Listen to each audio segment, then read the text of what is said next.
Hey everyone, welcome to my hockey room. So if you found this video, you're probably like me when I first got my equipment. You got your pads, you got all these different ways you could strap it on. You're not really sure what's the best way to do it. So I'm going to go over kind of my personal journey on how I got to where I strap mine on today, and hopefully that will kind of help you figure out how or what's the best way for you to strap your pads on. Okay, so when I first started, I did every strap they had on here. They've got a kind of a strap that goes across the calf here. They've got another strap that's a little higher up, and then another one a little higher up, even farther, that goes kind of across the back of your knee.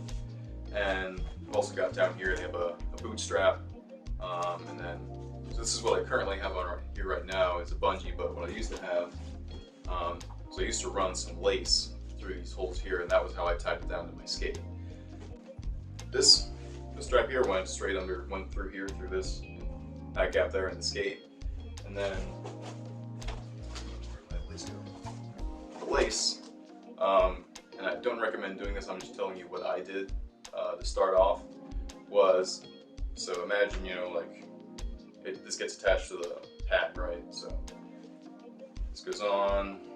What I would do is I would lace it up like this. Just go through the toe loop here. Then I bring it down and go through the back loop. That. And then that would come up and around. And I tie it over my skate like that. So that directly straps the pad to your knee. So it's not good on the ankle, so your knee is not meant to go like that. So what you're supposed to do, if you do want to go the skate lace route, is when you tie it on to your pad and you run it through the pad, you need to tie a loop off, so that way you have a portion that's there's a knot there, and so then this would run through your pad. That way, you have a little bit of give, so your ankle can lay flat against the ice or whatever's most comfortable for it. And then this gets attached to the pad, so you still have your pad attached to your toes, so it'll follow your skate. But that way you won't try to rip your knee off like I did when I first started.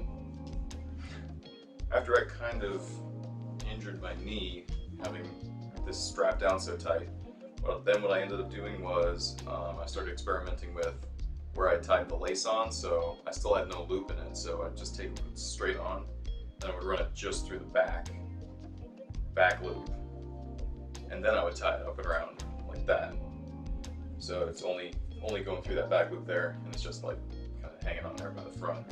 So that didn't work out great. The loop would slip off and slip down, and then it'd get under my skate blade, and I cut a couple laces, and it's no fun having no attachment to the top of your or the bottom of your pad there. I ended up at that point ditching the laces, and that's when I opted for this bungee. So bungee, it's elastic. It lets your pad rotate down and get flat against the ice, and your ankle can bend at whatever angle it needs to, but you still have that control over it. So this one, I do it the same way I just showed you with the lace. So this is the bungee now. Pretend it just goes through the back of the skate there, and then up and around, and that's where I Velcro it onto the top there. And that's worked pretty well for me. Sometimes the pad does, or the Velcro, sorry, not the Velcro, the elastic, that's going to slip up over the top of my skate there. But then I usually that's just when I'm making a scrambly save, and I kick out really hard, and it just kind of pops over. So, I mean, you could run it through any of these, loops here, whatever. You're just gonna have to experiment and find out what works best for you. But that would help eliminate that. Or if you had a longer bungee, you could run it through both, and that would keep it on there. But I found mine was a little too tight if I ran it through both of these and then tried to tie it on there. So I just run through the back. That works pretty well for me.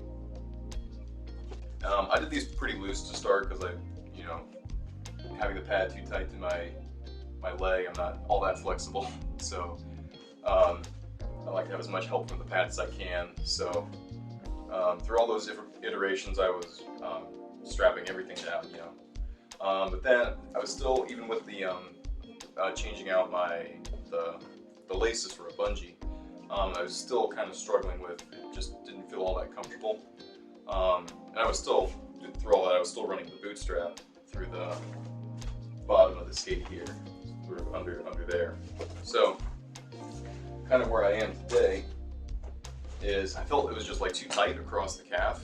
So I ended up, I got rid of this middle strap there, and I just attached to this guy because I strap him down pretty loose, so I've got some extra Velcro there, so he's not out of the way, not going to get caught on anything. And then I take this strap and I bring it down across here, and that keeps the pad secure enough, but it also is it's tight enough to my leg, so that way I can get it to rotate down, and my knee feels like the pad feels like it's rolling around my knee, and I'm not having to twist my knee to get it into that position. And then for this bootstrap, so these pads are a little too short for me, so running it through I keep this very loose. I ran it through the bottom of here. But since the pads were kind of short, I wanted to gain some. You can actually gain some height on or more coverage in the butterfly. If you, so on my skates here, these are the Bauer Supremes 3S. There's a little loop back here.